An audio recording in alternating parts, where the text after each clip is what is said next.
this is just not right. There's something wrong there. But I know of Benjamin Fulford, Alex.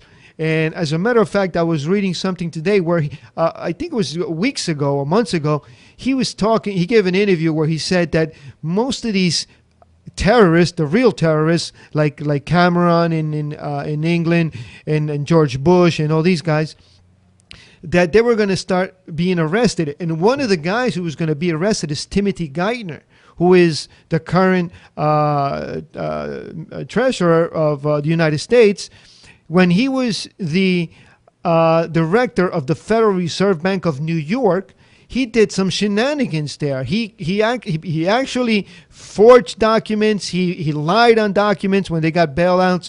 And I was just reading this today that the New York police, how did that happen? I don't know, but they did confirm that they arrested Timothy Geithner to investigate him from not what he's doing now, but what he did when he was director of the Federal Reserve of New York. And Benjamin Fuller said this months ago, that he would get arrested. And so I would start paying more attention to this gentleman, because he seems to be getting a lot of things right. But Alex, let's move on now to the consequences of this radiation and what can we do.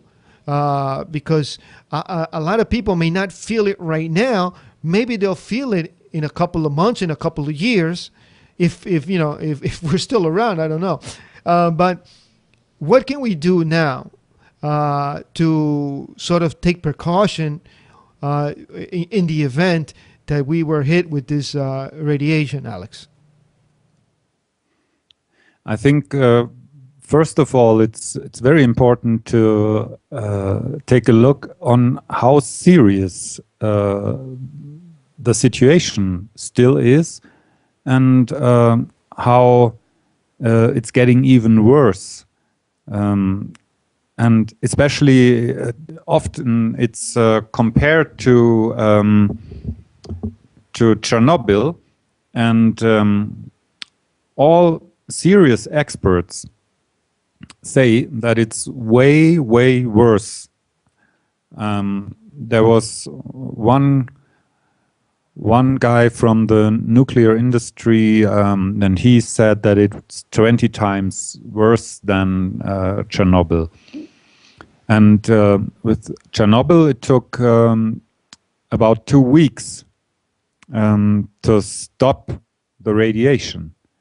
And it already harmed many, many, many people, and all over Europe, and the cancer rates were increasing. And so imagine what's going on with this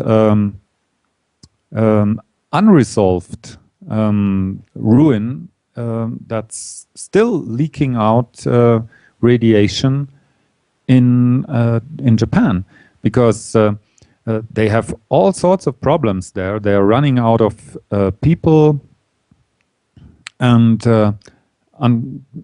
sort of unfortunately, I mean, the Chernobyl thing happened in the former Soviet Union, so they were able just to command soldiers to do the work there.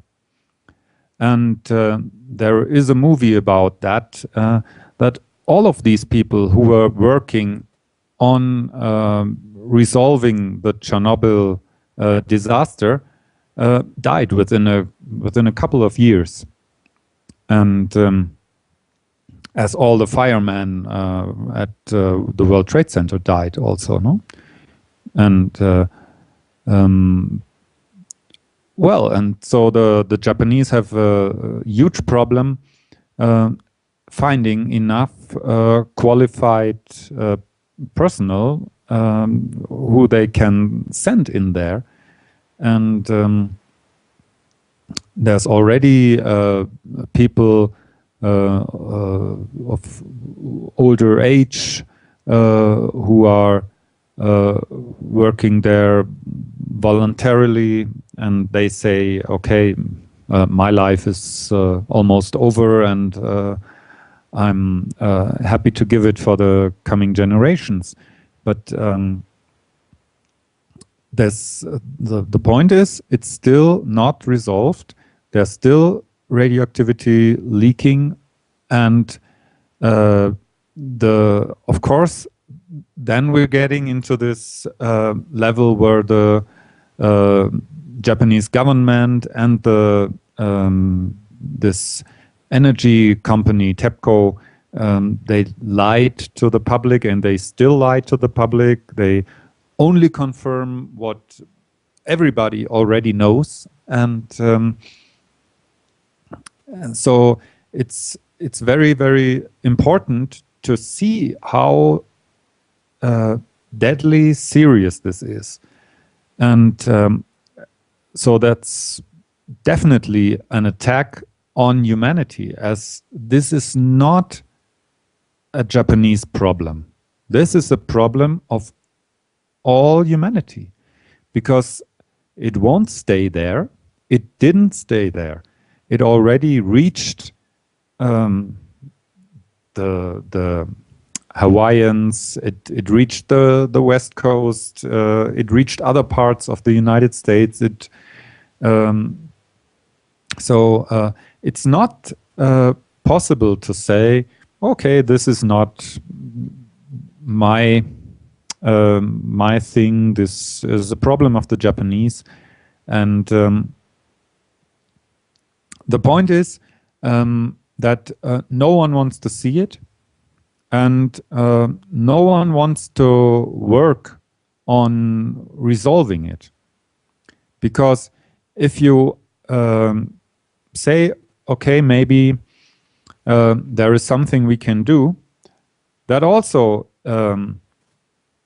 is turned and twisted in that way that then people tell you, you just want to distract the attention from all these bad things the Japanese energy industry is doing. You know?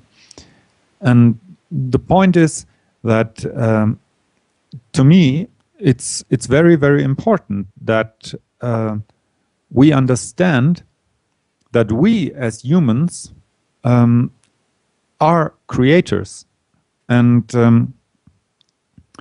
that we have way more than just our bodies. We have our soul and we have our spirit. And so we are able to create changes in reality. And I would like to get a little bit into what radioactivity actually is, because there are sort of two ways out of materia. Yeah, one is the way to the light. This is the way that most people like to see. Also, when they think they're spiritual, and everybody wants the light.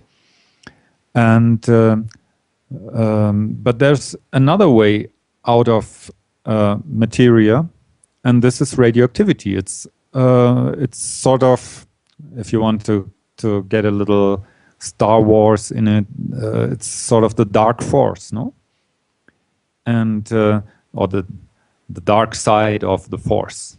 And because this radioactivity is sort of transcending materia, but in a way into more ways